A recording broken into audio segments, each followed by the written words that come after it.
first on everything. I'm like, geez, Louise, I don't think that's how it works.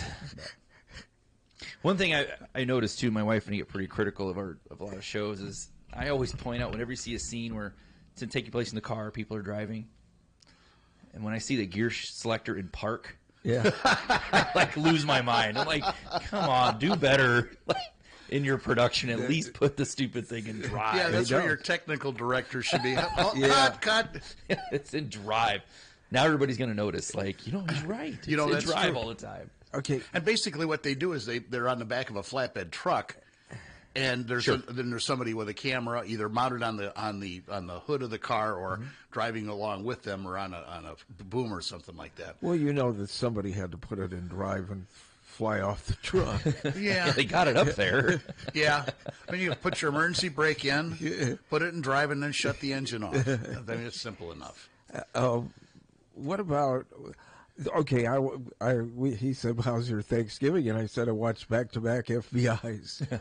Why do they have to be like, 100 feet from the person and yell FBI at them? Why can't they get closer so they can catch them more easily? Must be an FBI thing. I don't know. We don't do that. Yeah, because they're always running after people after they shout FBI. Yeah, that's a terrible idea. Yeah. That's how people get hurt, too. Yeah. Yeah, it's best to catch them off guard. That's right. And close by. Like getting close and then springing on them exactly. in the moment. Yep. Yeah. Mm-hmm. Well, it looks like you had a good weekend. I see you were resplendent in your Bears tie. I dressed up today. Yes. Wore the Bears tie. Can you believe it? Saw you had a successful trip out in the field, too. We did. I can't believe. I don't know if anybody expected the Bears to be 9-3 at this point in the season, let alone there's 4 games left, 5 games? Or actually any point of any season. Well, that's true. But, yeah, it's weird. Even in the years when the last couple of years when they've been kind of losing games at the end, they've never been really blown out. They've always been close. Right. For years they've lost games, I think, because of lack of discipline.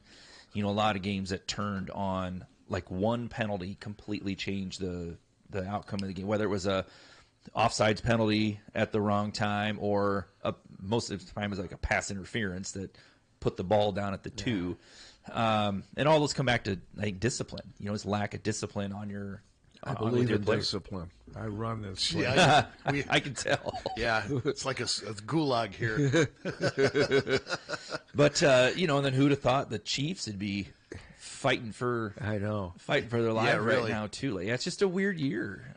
It's a really bizarre, but it's kind of nice. It's kind of nice to see some other teams doing well and some interesting upsets and So, how was your weekend? How was the sheriff's department weekend? The Q word is a bad word in our line of work. The quiet. We're not supposed to say that. Seriously? Yeah, even in the dispatch world. Matter of fact, I called into the dispatch center on Thursday to ask a question. I was talking to one of the dispatchers. I said, how's it going? She's like, well, I don't want to say the Q word, but overall it's been going well. It's a curse, it's a superstition in our line of work. But I think the way everybody is very good anymore about getting word and messaging out about when bad weather's coming really does work. We had a lot less. It wasn't near as busy as you would have thought because of the weather. We'd even working with emergency management and all the emergency responders and roads departments. We even have emergency plans for extra staffing for severe winter storms and having plow placement. Depending on the night where it's going to be.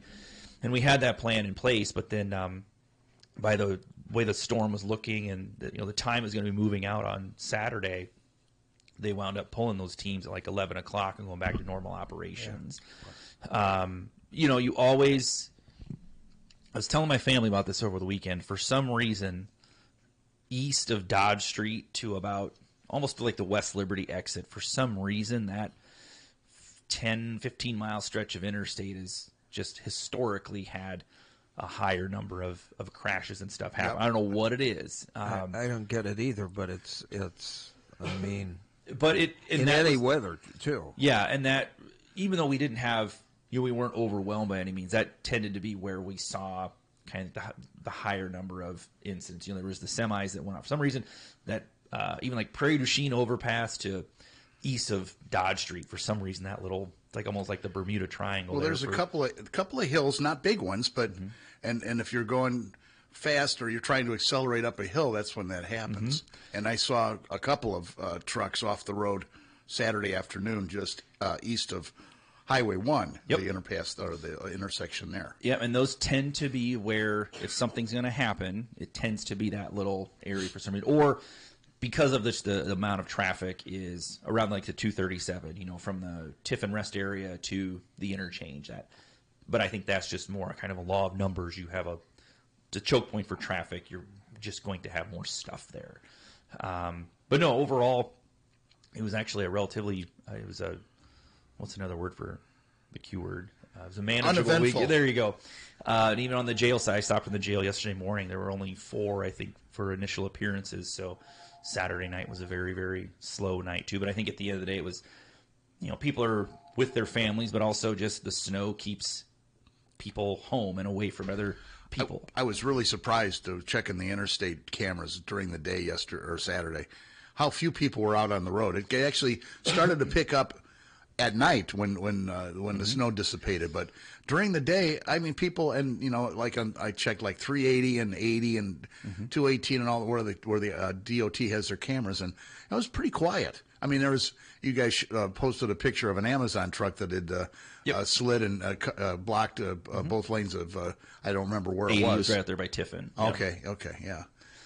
Yeah, overall, I actually we had to run down, visit my son and his girlfriend on Saturday morning for a little before it got too bad. And I remember coming back. We were coming back on 218, and for a while there, we were the only vehicle on 218. Like even on, I looked southbound, there were no cars. We were the one northbound. So yeah, I just really appreciate the fact that everybody Friday tended to heed the advice and stay home. Friday had to go to Hy-Vee, and it was packed. And I can't tell you the number of people that had, the big rolls of toilet paper. I mean, like we're going to be under seats for a week. Yeah, it's a day. How many times do you have? I know, and like my wife went to Aldi yesterday, and they were clean out of bread, and I mean, I don't know if people just eat sandwiches for 2 days. I don't know. No idea. And then on Saturday, I had to go pick up some prescriptions and stuff at Hy-Vee, and it was empty. I mean, I and maybe 3 other people were there. Yeah. So. But no, overall, it was we had a good weekend. Did some pheasant hunting with the family. That was a good time. A lot of family time. My son heads back today, back out to Colorado, so back to the grind. My kids came in last night. He said the main problem driving was people going 30 miles an hour on the interstate. I'd rather have him be careful than going too fast, because to Jim's point, it's speeding. I mean, at the end of the day, it's people go too fast, and that's what contributes to most of our crashes. Is just too fast for the conditions. He's having. Well, he wrote a book. He co-authored a book, textbook. So it's being published in the next couple of weeks. Oh, cool! I went through a ream of paper, copying off the thing so we could read it. But yeah, he said, real slow.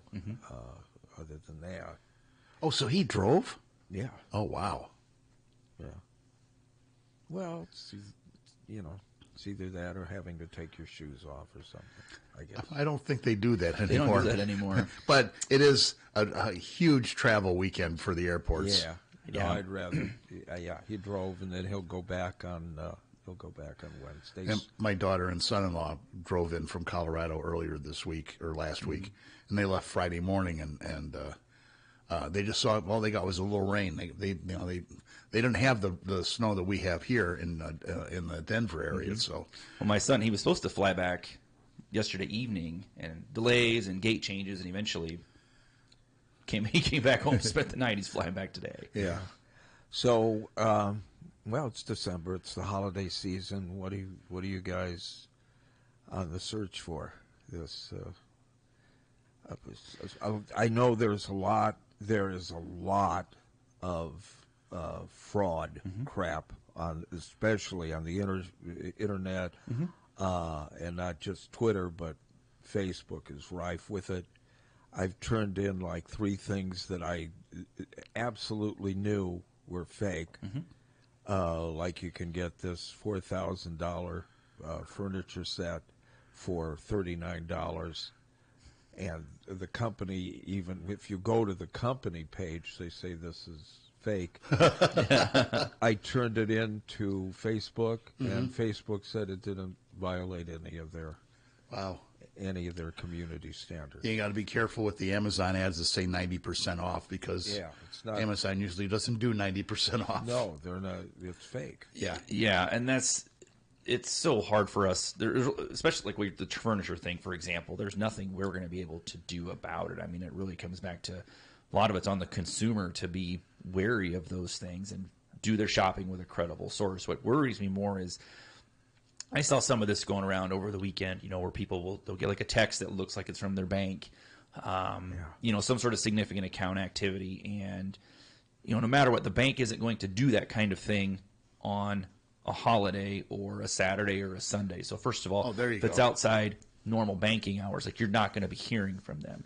And then 2, if that's a concern, call them when they're open and talk to somebody. Having a good relationship with somebody at your bank, call and talk to somebody there to try and get ahead of it. But you almost can't trust a lot of what that comes into your phone unless you are reaching out to verify on your own. And you've got to go and look at the address, the URL. That's right.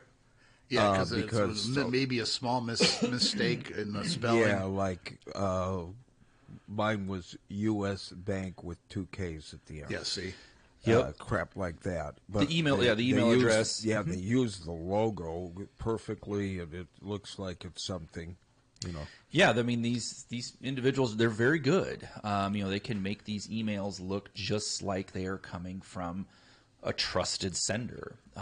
We receive them at the county from time to time, and a while back I heard about one where the sender's email address was supposed to be like such and such at like Microsoft.com.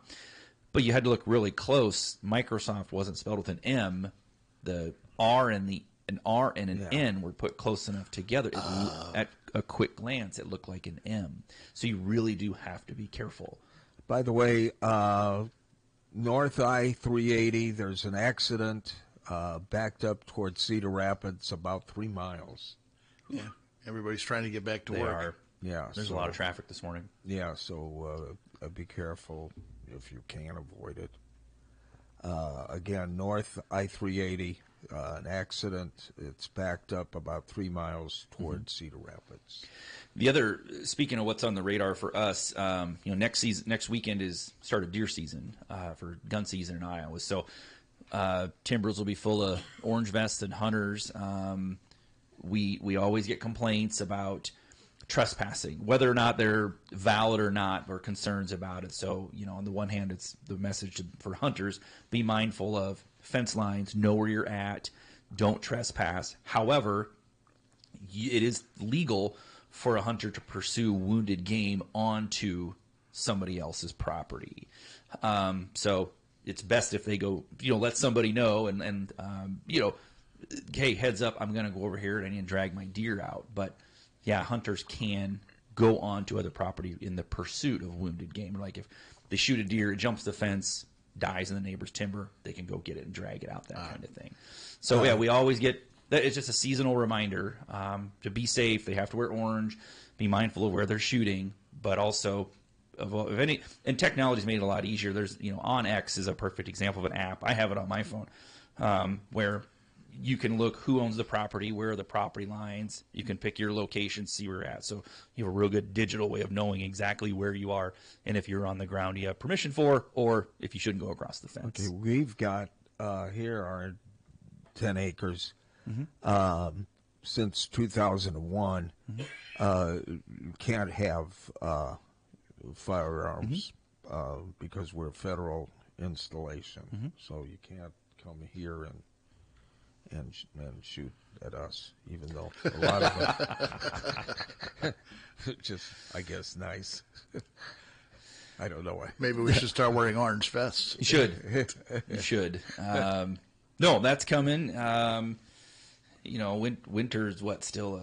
When is the first day of winter? 21st or 22nd? Yeah. It's gonna be a long one, I think. Yeah. Yeah, you never. We've know. had winters where we've had early snow and then January, February, nothing. So Yeah, that's call it the beauty of living in Iowa. You never kind of know what you're going to get this time of year. That's I mean, right. I've hunted in, just a sweatshirt during deer season, and this year I'm betting it's going to be every layer of clothing on and then some. And you want to head back to the truck pretty early because it's so cold. Yeah. Just make sure you know what you're shooting at. And, Absolutely. I mean, everybody remember the 4 basic rules of firearm safety. Wear your orange vest. Be careful. Know where your other hunters are. I was big on party hunting, which is what we do. So groups of hunters go out. You have to know where everybody are. Communicate clearly about where you're supposed to be and when. And above all, know what you're shooting at and know what's beyond it. Don't take a risky shot of a deer at the top of a hill or shoot at the noise in the bush, because that's how tragedies happen. And it happens every year somewhere in the state. I mean, we see that every year. But no, the holidays are coming. Between the scams you always see, there's other things that pull on your heartstrings. I think we've probably talked. Animals are a big thing. You always see there's always a lot of need out there when it comes to. I mean, pick your mission that speaks to you, but just make sure it's going to a credible, trusted nonprofit or agency. do it local. I mean, if you're going to give to shelters, if you're thinking of giving to the ASPCA, really give to, the Iowa City Animal Care and Adoption Center. King Harvest in the Quad Cities is a no-kill shelter. Okay. And I really push that on our social media. They do great work. Yeah, or if you're not sure, I mean, give the United Way. Yeah, it's an easy one to do. I learned, I never realized how many. but give to the local. That's right. United Way. Yeah, I never realized how many local nonprofits there were. Just it's amazing, isn't it? Years ago, actually, when I first got involved with the 100+ Men Who Care organization, and they meet quarterly. They raise money for a nonprofit it's nominated by one of the members and then voted on by everybody's there, and everybody there contributes $100 to the winner. But 3 nonprofits get nominated at the meeting. But just even seeing not only the number of nominations they get, a lot of them are ones I've never heard of, or they're small startup ones, or they're very they're whether they're cancer related or animals or youth mentorship or whatever. It's always really cool to see whether it's our long-standing nonprofits that we all know of, or a new one getting off the ground to support literacy or whatever. Like, it's just really cool to see the ones that are kind of homegrown. There are more here than you think of, and there's probably one that speaks to what's important to you. there's tons of them, and we always push table to table, especially this time of the year, and also the Marine Corps and Toys for Tots. And speaking of money, the other thing on the horizon for the county is this budget season is heating up. So we'll start. Don't shoot at the auditor. Everybody has to. Finance will send out budget documents to all the department heads, elected officials. Then we have to submit everything. I think the deadline is like 3 weeks or so. So to see where you're at for your spending in your lines, and then also it's called a decision package. So anything you're needing to add or expand on for your. So most of the time, decision package requests are like personnel. If you need to add a clerk position or a temp position or a deputy sheriff or whatever that would be, you put it in there, and then that's what the board.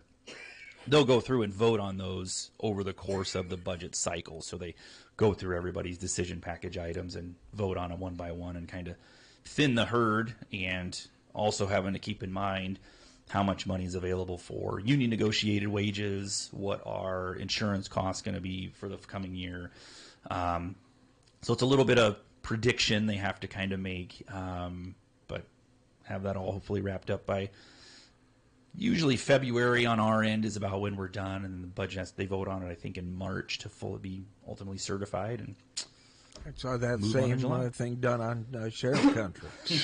I don't think that happened on Sheriff Country. Jeez Louise. We tried that. It was My wife's watching it, so I mean, it's that or the Reba show. So I don't know. I'm watching Stranger Things right now. Yeah. I'm trying to. Oh yeah, so they've got what 2 more series that drops I think Christmas, and then the final 4 on New Year's. All I know is the final season. It's out right now, or it's coming out. So I'm trying to. I'm only in season 2. Oh, so you're catching up. I'm catching up. Okay. I watched the first season a long time ago. Left it alone for a long time. So now I'm trying to get back into it and get caught up with the kids. It's for the kids, you know. Well, it's on Netflix, right? Yep. Yeah, it crashed over Thanksgiving because so many people were watching it. That was it the Tyson fight. Remember that Yep. same thing? Yeah. Yep. Yeah, it's not perfected. No, it's technology. It's Yeah, It's it really. We watched a good movie with Denzel Washington and Clive Owen, where I love both of those guys. it was really. I don't remember the name of it now, but they appeared to be robbing a bank, but they were actually taking stuff out of a savings deposit box to show that the guy that started the bank was a Nazi. was a Nazi. Yeah, it's You got saw Jodie that? Foster. Yeah, is it Jodie Inside Man. Foster's Is that what it is? Yes. That's a good movie. Yeah. Yeah, that's a real good Yeah, movie. it was a good movie. Yeah. I'm not getting into the series so much anymore. I mean, with FBI and NCIS. Your card is full. Yeah. Well, and I never watched because Jan did the work of what they do on SVU for a lot of it anyway. She didn't ever want to watch it when it was on. So now we've started watching it. And I mean, there's like 27 seasons. So, Well, it's kind of like any. 27. It's like it's cops that if they're sit around, like if their husband or wife wants to watch live PD, and I mean they've we've seen every episode already. well, Yeah, really. Live PD is. Like we're watching, like he's gonna run, and then 10 seconds later, pew, he takes off running. Yeah. That's right, yeah. There are spoiler alerts. Yep. Yeah. Yeah, like if that guy he took his shirt off, he's going to jail. Yeah, Like, it is, it tends to be a universal sign. As soon as some guy takes his shirt off. Yeah. No, it is. Yeah. That's Yeah. great. I watched it for a while, and then but it's always the same. Yeah, it's basically the same stuff, and they don't show you the really horrific stuff. I Well, mean, sure. they Well, edit thank it. God. Yeah, thank God. But I mean, then how many white guys living in a trailer that take their shirt off and run? Can you watch? Yeah. Yeah, that's true. Yeah, or if the shirt's off when you get there, same thing. Like, it's probably him. Might as well get the cuffs ready. Yeah, it's him. It's probably that guy. So. So, well, I hope you have a good season, hunting season. You like that, and I hope it stays the Q word. Yeah. Saw you guys had the speed machine up on Sand Road here last week, and a deputy, probably about 50 yards down the road. Because some people, they like to, hey, I can see how fast can I go? Is this thing working? Yeah. That's the dumbest thing ever. And then when you see it coming from the other side, you're like, oh, they're keeping an eye on you. So, and this is a stretch of road between Iowa City and Hills where they can go pretty fast. And we'll put those out. We get requests from the public. Hey, Sure. we're having this problem on, Dubuque Street or Sand Road or wherever. I mean, it's just an email or a phone call to the communication center or an email to me or somebody at the office. Yeah, we're happy to put it out. We pull it usually we'll pull it later in the year, but the snow showed up a little early. Yeah. But yeah, we leave it out for basically as long as the weather cooperates. We're happy to deploy those wherever. And we hear not only from the public when we need them, but also, we get some appreciation feedback from time to time. Sure. And say, thanks for putting it there. This is really helpful because, we can't have somebody ever all the time. Right, and I'm sure your statistics will say, look, we've seen an uptick in speeding tickets on this, or speeding on this stretch of road. Maybe we should put it up. Yeah, and also when we get complaints, let's say a resident in Lone Tree calls and says, hey, I feel like everybody's speeding on DeVoe Street. We've got a little device we can go just put on like a telephone pole that will just collect data. It's just collecting like speed and the time. And then we can look at, okay, when are we seeing higher speeds, or what's the 85th percentile showing, or what's the median speed, and really, is it really a problem we need to address, or, sometimes is it perception? Does it look like people are driving too fast when they're really not, or is it every once in a while? Okay, when I go by, and I just noticed this the other day when you had one up, because my speedometer also reads digitally. Mm-hmm. When I'm going 38, it says I'm going 40. Is there a little play in it, or how does that work? I don't know. I don't have an answer for that. If the radar in the machine is goofy. Well, I think from your manufacturer, maybe there's a margin of error between what they're going to certify that speedometer at compared to the radar reading on the speed machine. And our speed trailers are we're not using them for enforcement. They're for awareness too. So you can't, we're not going to go to court and say, well, the speed trailer said they were doing 60 and a 35 and write the citation off of that. Mm-hmm. We have to write it off of what we use, what the radar detector, what the radar in the car does, because the deputies have to check them every day, like do a fork check to make sure that they're reading those tuning forks accurately, and then because they have to testify to that too. Anything new on the jail? Not really. Still trying to figure out and land on an actual where's it going to go. That's kind of the next big question. We have a couple irons in the fire that we're talking about. We got 10 acres out here, and what's the price? That'd be cheap labor. Work a deal. There you go. No, the big question is where's it going to go, and then ultimately what's the amount of money they're going to approve or talk about in the bond language. There's been some discussion amongst the board about doing bonding for obviously the entire amount of the jail, and then if doing a little more for like adding some more money on there for like affordable housing. They haven't committed to a path on that at all, or what the plan is going to be. I would be concerned if we conflated the jail issue and added more money for something else. We've been talking about the need for a jail. It's not only for the last 2 or 3 years, really for the last 20 years. And now we're at a point where we have significant public support on it. I think we need to keep it narrow focused on the issue at hand and look at other ways we can also continue as the county and the public to address the affordable housing crisis. But let's keep let's keep the focus of this on point and keep the train moving forward. Sounds good. Anything else? I'm doing a great job. That's all I have to say. So, well, confidence is key. That's right. Much better than the lady on CBS. Jeez. Ain't that the truth? Thanks, Who guys. elected her? She's got a good agent. Yeah. Thanks a lot. Hey, it's Peter Harmon, the food guru from Gray's Gourmet to Go, with a very special message. You love